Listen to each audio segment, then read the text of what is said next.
So, hello today. I'm Dr. Mary Kay Keller, and I'm doing the podcast, Life is a Learning Curve. And today we have Mike Domitrz with us today, and he's going to talk about mutually amazing parents in the journey to calm.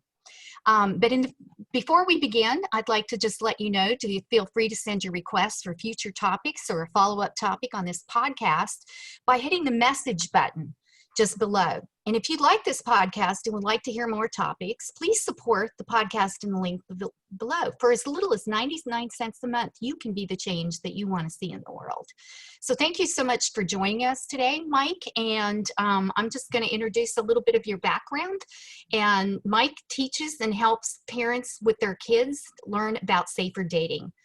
He's realized that parents are seeking a simple, quiet lesson for helping them as human beings and parents, and that they most likely are to benefit from this information, adults 26 to 55 years of age, of course, who are parents.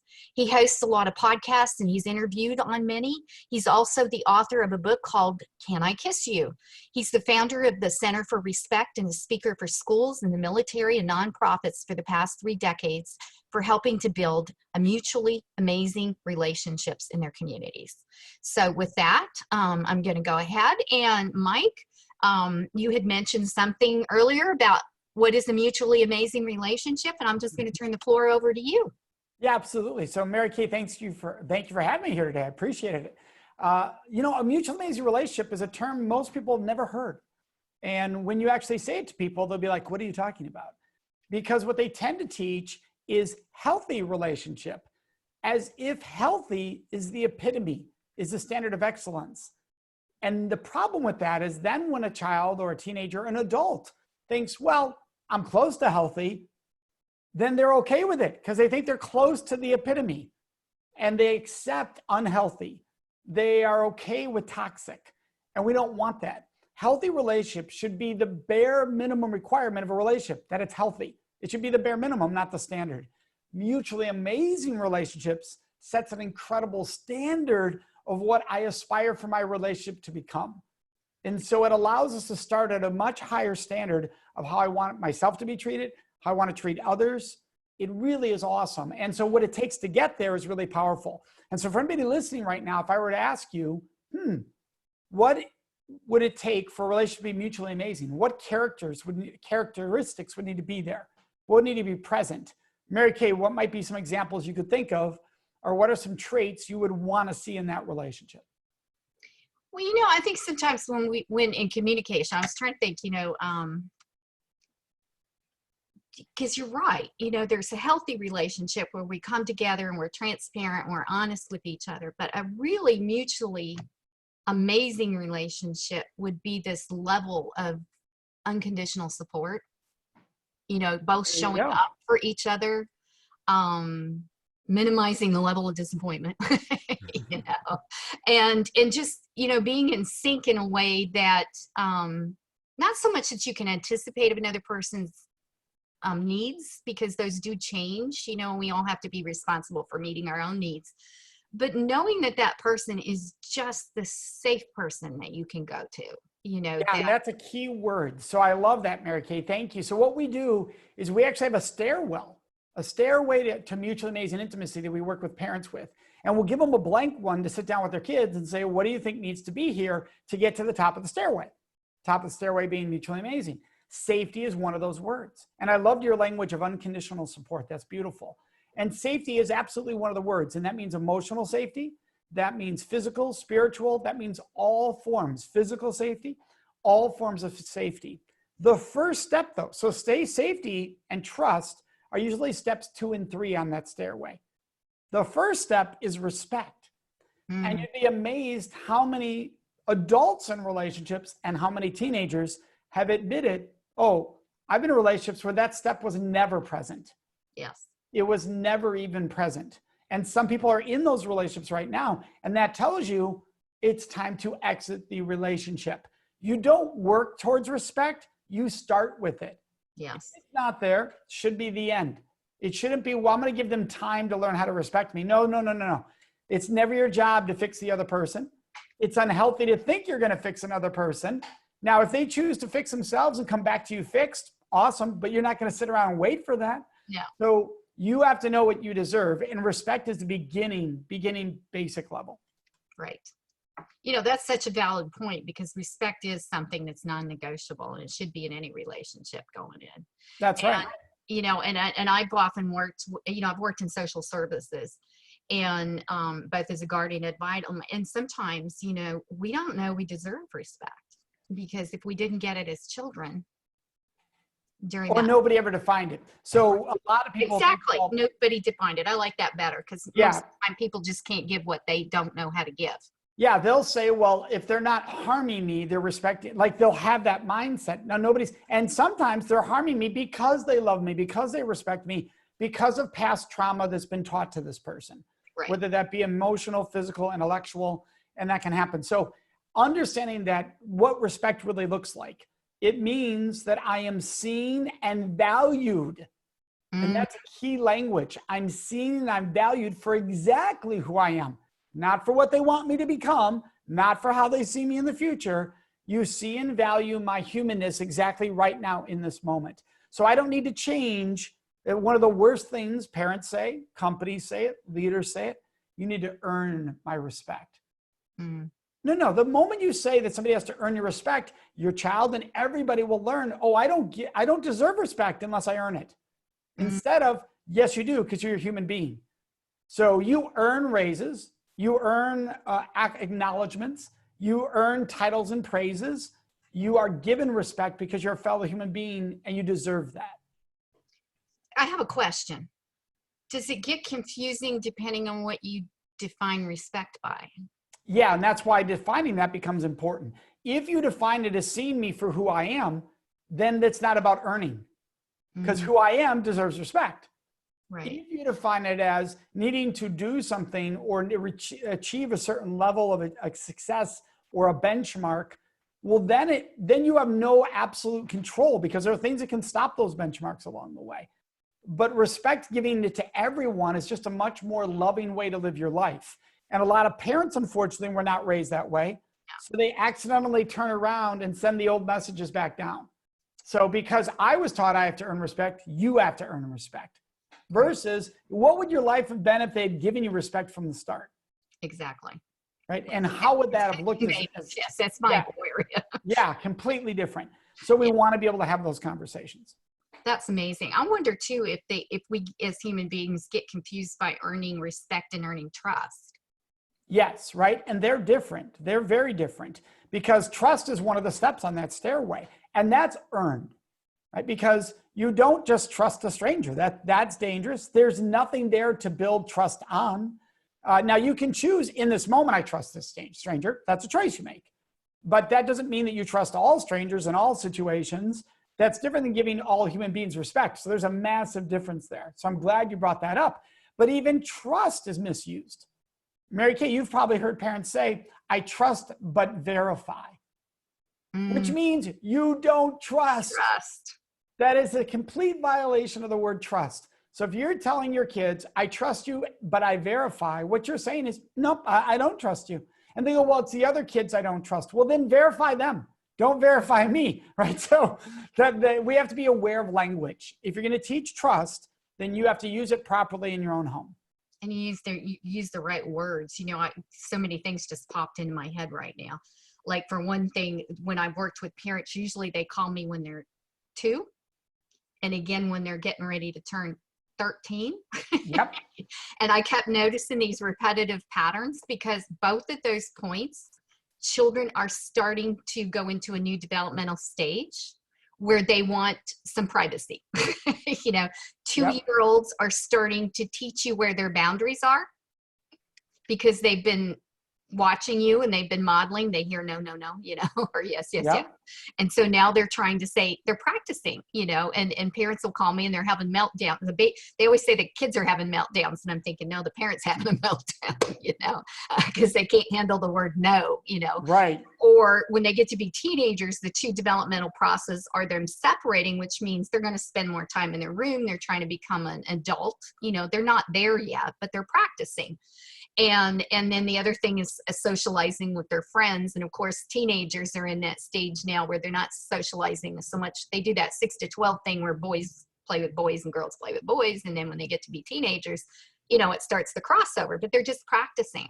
And all of those are just optimal moments for us to be included in their life and to coach them, But Yeah. what I hear you saying, and what I think is so phenomenal about this, is that trust and that respect, when that's built from the time they're born up, will help parents be able to maneuver through their life. We can make mistakes, Correct. but they're a lot more forgiving when we have that kind of a relationship at the core. Yes, and if you're listening as a parent right now going, yeah, but I didn't do these things, because I made plenty of mistakes as a parent. I have four adult sons, and I continue to make mistakes as a parent because we're all on a journey of learning.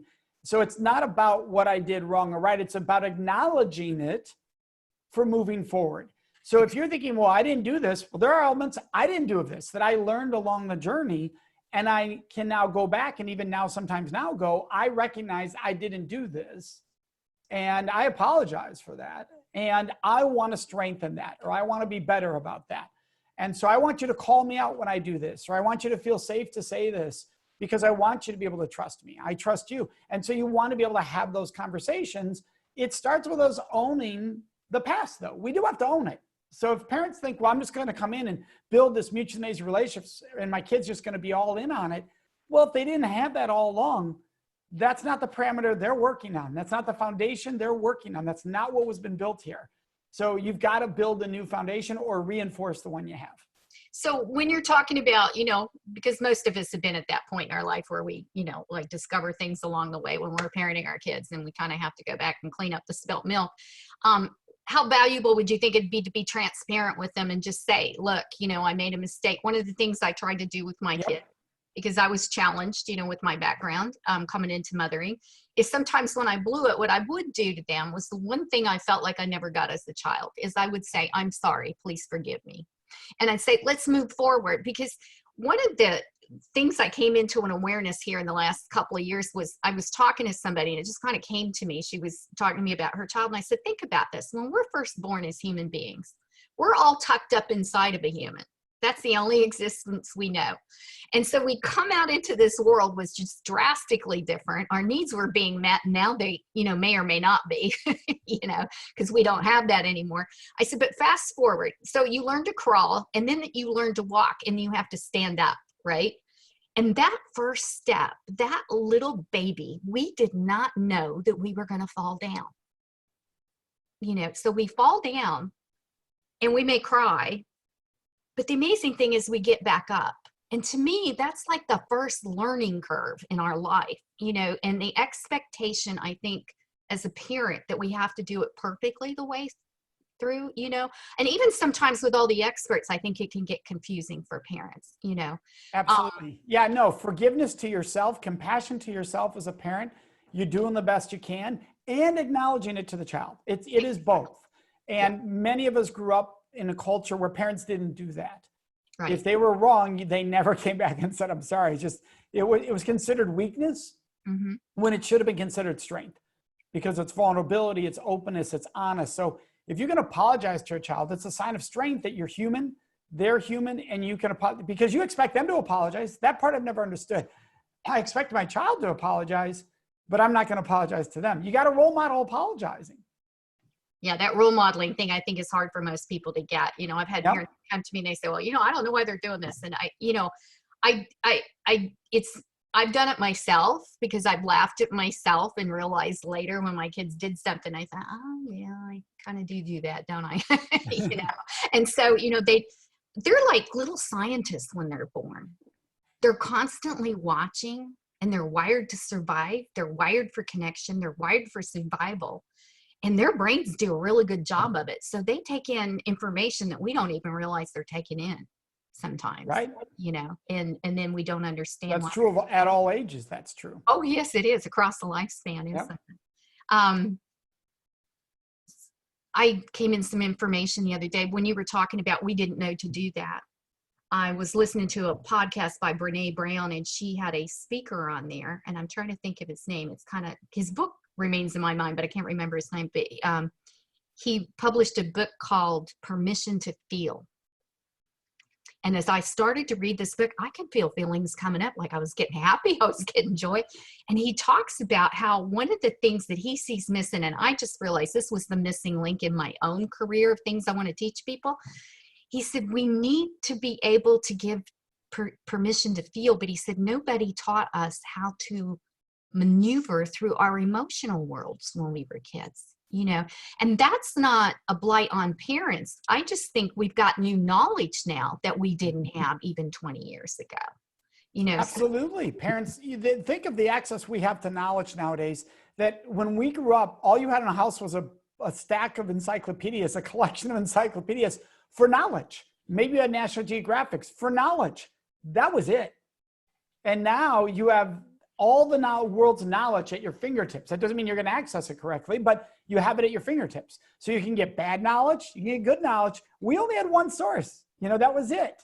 So right. Our parents were very limited. I know people are saying there are books, but also there were way less books, right? We can name the parenting books in a generation before me. I can name it, right? We knew Dr. Shock.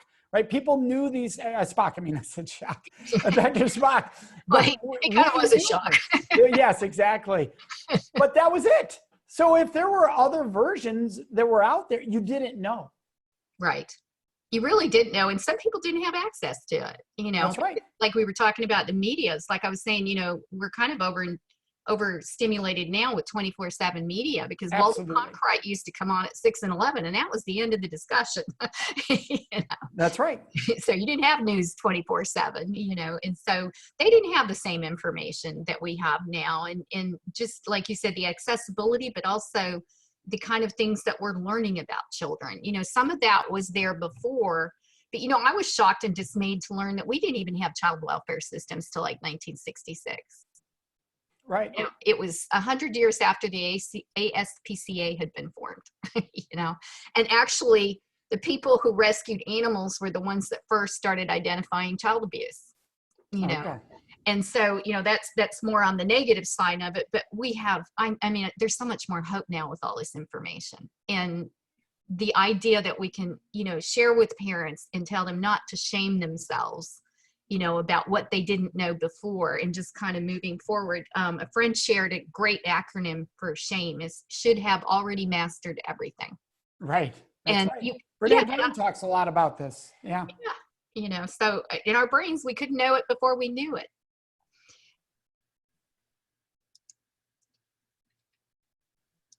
And, you know, I was thinking about, I was trying to pull back up my cheat sheet here. Sorry. That's okay. There was a next question that I had about something that you had said earlier. And that was, you talked about the amazing parents. But what do you think are the biggest barriers for their relationships and, you know, with their partners? So now we're talking mutual amazing relationships with your spouse, with your partner, your intimate partner. And the barriers there are, interestingly, are very similar to the barriers that teenagers and preteens face in their relationships.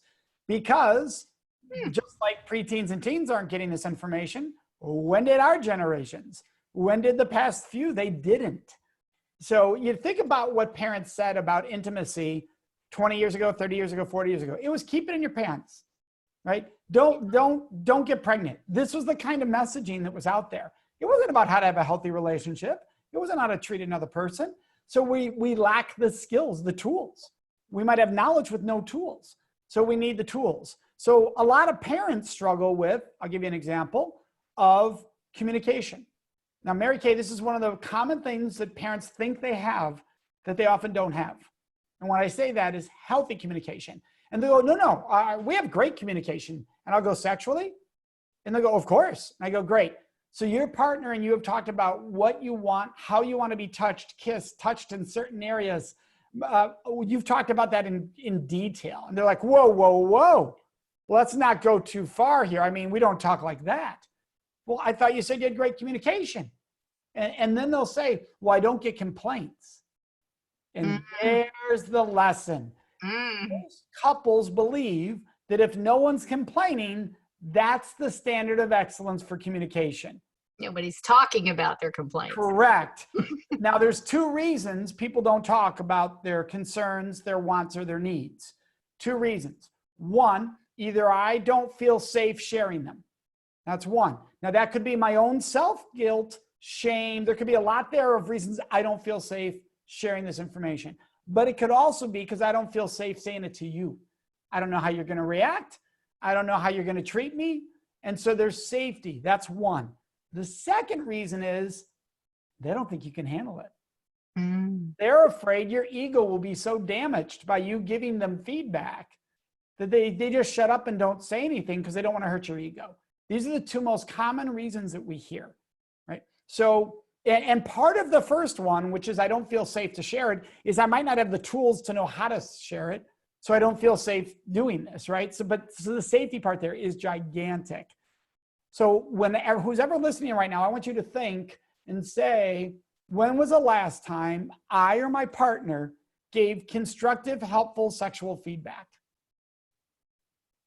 You know, and I just had a thought. So that's usually what goes on between parents in private. Yes, absolutely. Yeah, we're not saying a public conversation for this. No, but I just thought of that because I thought, okay, so we just talked about kids learning by modeling. Yes. So how do we guide them through that process? Yeah, so here's a great example of that. You role model asking your partner for a kiss before you kiss them in front of your kids. So I ask parents, I teach all over the world how to ask for any sexual intimacy, a kiss or more than a kiss, how to ask and respect the answer. And you want your child to always have a choice. When they get to the age they're going to be sexually active, do you want them to have a choice before anybody ever does anything with their body intimately or sexually? And the parent says, you better believe they better have a choice. I go, great. How have you role modeled that in the home? And you just see silence and confusion and lost. Right. Because they're like, what do you mean role modeled? Well, how often do they see you ask each other before you kiss each other? I don't know if they've ever seen that. Well, then why in the world would they be the generation to start when nobody's shown it to them before? It has to start somewhere, yeah. Yeah, people do not, it's human behavior not to be the first to do something. You want to see someone else have done it successfully. So if I suddenly come home as a parent, when I've never done this before, and turn to my partner and go, may I kiss you in front of my children, the kids are going to notice. And they might even push back and go, well, why'd you do that? You've never asked before. To which you then brilliantly get to respond, yeah, and that's the problem. I should have been doing this all along. Your mother, your father, whoever the partner is, deserves a choice, just like you do. I hope you would always be given a choice. You would always be asked, or you would ask, because from now on, you're going to see me ask. And they'll be like, but you're married or you've been together 20 years. Yeah, at what point did they lose having a choice? In my relationship, I don't ever want them to lose that. So I'm going to give them a choice, and you role model it. Now the pushback, Mary Kay, is what I'm going to ask all the time. How often you making out during the day as a grown adult? Right? I mean, that's the most ridiculous argument. You're not walking around making out every 2 seconds, right? That's not probably happening. But you learn how to have these conversations, and you learn how to talk about what you want, you don't want. And it's beautiful, and it's sexy, and it's passionate, and it's fun. And appropriately doing this in front of kids with appropriate level of intimacy, right? Kissing, hugging, is a beautiful role model. I love that idea of asking permission. You know, I'm going to put a quick plug in. So one of the things I do is teach parents infant massage. And during that process, we tell them to ask the baby permission. May I massage your arm? May I massage your leg? And at first parents will kind of laugh, but you know, when I did my research on this and had fathers doing it, I asked them, I said, what did you notice when you asked the baby for permission? He said, well, I thought it was silly at first. He said, but you know, I kind of noticed her leg relaxed. He said, I didn't think she'd actually understand what I was saying. And I said, well, she probably didn't understand the words, but she might have understood the emotional intention. That's powerful. You know, and so when we start doing that from birth, we set their expectation up that people should have to ask me permission before they touch me. Yeah, I'm even gonna ask a request of one word change there. Sure. I don't want them thinking about permission. I want them mutually wanting to kind of desire to be.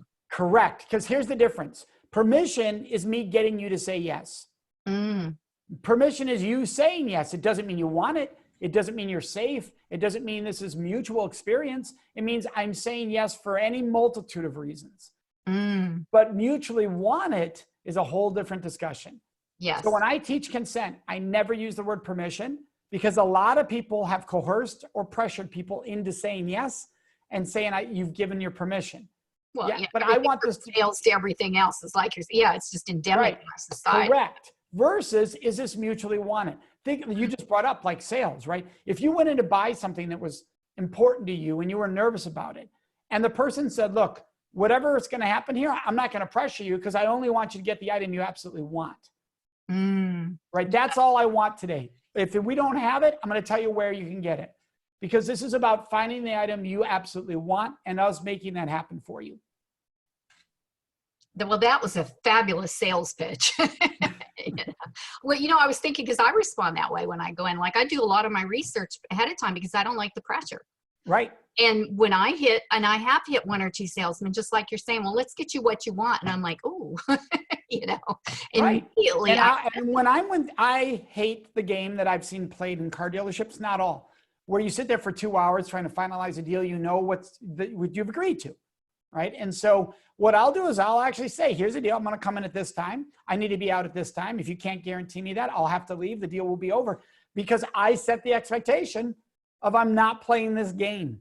Right. Now, the problem with that is, in an intimate relationship, you should not have to maneuver or coerce either party it should just be understood that we should be able to talk about what we want, don't want, and honor that. So let me give you the greatest example of that, Mary Kay. Yes. One partner is horny, and they say to the other, do you want to have sex tonight? And that person says, nope, I'm not in the mood tonight. Whatever. They say no. And the person who's heard the word no makes it all about them. And they either verbally say it out loud or they think it in their head. Why don't you want to have sex with me? Now, wait a second. I'm not going out and having sex with 20 other people or one other person.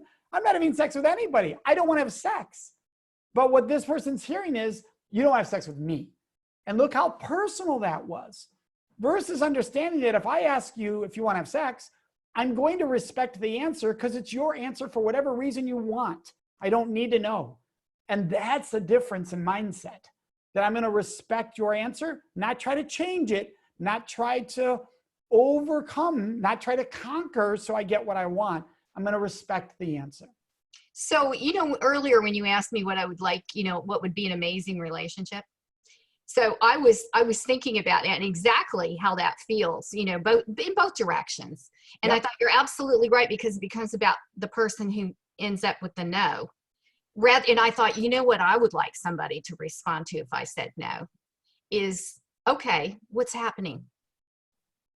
Yep. Because if I'm saying I would even pause.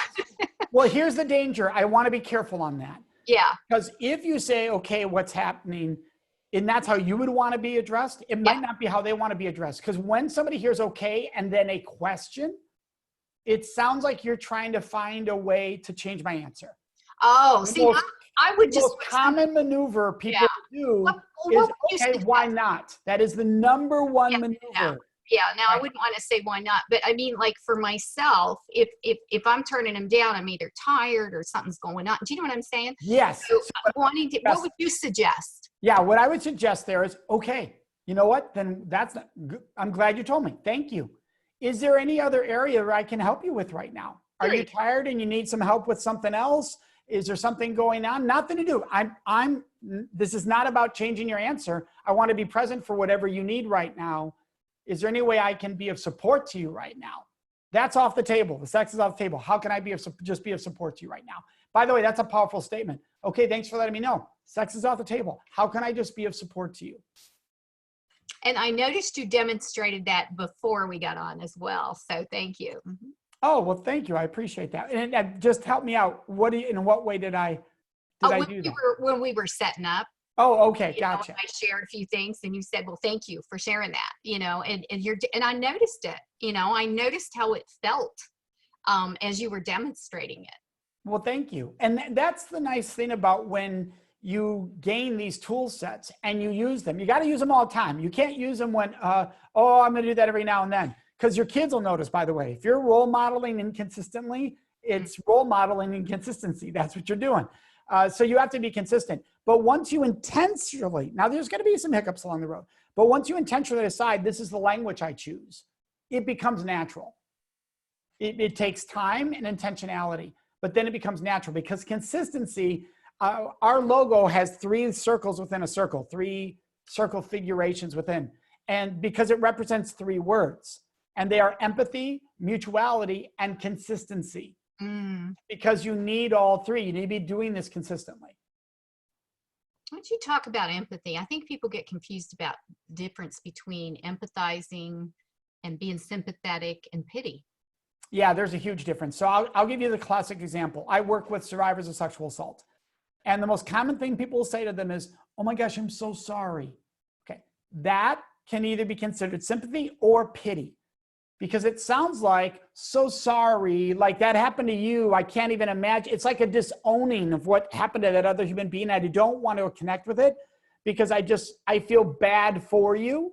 I'm not with you in any way. I'm not supportive in any way. It feels like you're being talked down to. That's pity. Nobody likes it, right? I once had totally non-related issue, like professional situation. And somebody said, don't worry, someday you'll get there. Oh, right. You're like, oh my gosh, there's nothing comforting about that attitude versus look, you got everything it takes. You're going to get there, right? That's a different approach than someday you're going to get there, right? So you hear it differently, same words it could be. So we want to be careful. Empathy is to try to understand where that person is coming from and what they are experiencing so you can best support them versus trying to fix them, trying to make the problem go away. That's not empathy. And I know because I'm somebody who for a long time was about fixing. I made that mistake. And when I found that out later, I'm like, oh my gosh, what am I doing? I want to support. Empathy is support-based, right? Sympathy can be different things. People argue about what sympathy is. That can be taking on, trying to take it all on and fix within yourself this other person sometimes. But empathy is me being present for what you need right now, which means I'm going to need to ask questions to be for empathy. How can I be of best support right now? That's empathy, right? Without trying to act like, and by the way, you brought up Brene Brown. Brene Brown teaches this brilliantly also on pity versus empathy. There's a big difference. Yes, there is a big difference. And I was thinking, that's one of those areas too. Like I was listening to you and I found myself struggling at certain points. And I thought, when you don't grow up with this, it's hard sometimes, yeah, to grasp those differences until you're exposed to it. And it helps sometimes to see people model it. I was wondering, do you do workshops like where you have people practice this? So, I mean, I appreciate you, Mary Kay, bringing this up because it's just not something somebody's ever asked me, do I do a workshop on this element? Because the workshops I do, the trainings I do, the programs we do around the world is on that 9 stairways and how to get there and diving deep, and we can go into this, right? But it's so natural. I've never thought of that people would ask me to teach that. So I appreciate that. And let me be clear when I say it's so natural, because of how much I didn't do things right in certain ways before. So I was so disappointed in myself that I said, not again. I'm changing my direction and this is where I want to go. And I'm not referring to, like doing harm or doing any kind of grave level, or it's just my expectation of myself and how I acted, and look back on that and go, that wasn't the person I want to be, and wanting to be a better person. Well, and you brought up a really good point, because I think a lot of times we think about being egregious in a relationship like violence, is obvious. But sometimes I think, having worked with kids that were abused as kids, is that the emotional abandonment or the emotional abuse or the lack of emotional connection is actually more devastating. Yeah, because can you imagine a child who received no emotional feedback? Right. So there are different forms of abuse, and that would be one, because that means I don't matter. Like, you don't show up at all as if I don't matter. And this is true in relationships. If you're always in fix mode, it looks like they're not smart enough. And that's the thing I learned, that when you're trying to fix someone else, it implies they can't do it themselves. And that's very insulting. That's emotionally, intellectually insulting. And so we have to recognize that our intention might be good. It doesn't make it okay. Right. There's a huge difference. And it can cause pain, even though we didn't mean it to. Correct. Yeah. And we have to own that, apologize, and then be consistent going forward about working on that. Well, you know, and I was just thinking, if that's that part of that process we were talking about, as you learn, you grow. So we have to be compassionate with ourselves. And there's such a difference between making an unintentional mistake. And I'm not saying difference to the person that it hits, but it's easier to not shame yourself when you can say to yourself, I just didn't know any better. And now I need to be accountable for this. Correct. Well, without a doubt. Yes. You know, and say, I'm sorry. And then, and you know, that I think if you've had a really bad childhood, it's been shamed and abandoned and betrayal, that sometimes can be hard for people to tease out that there's a difference between making a human error and owning accountability in someone who has to go back and say, you know, I did that unintentionally. I did, you know, I knew what I was doing. And we have to acknowledge that however that person felt it is their reality.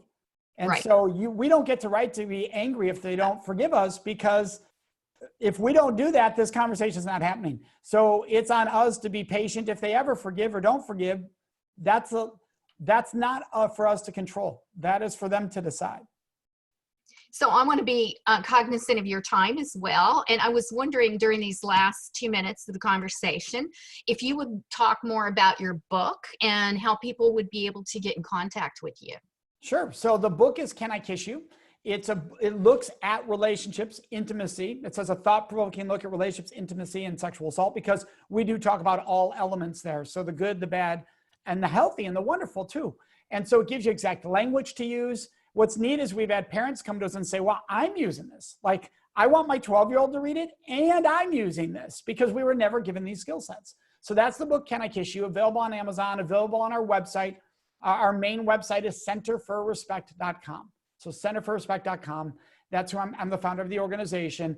If you're a parent going, hey, I'd like just a few tools to take with me after today, we have a little mini book called The 3 Common Mistakes Loving Parents Make Without Knowing.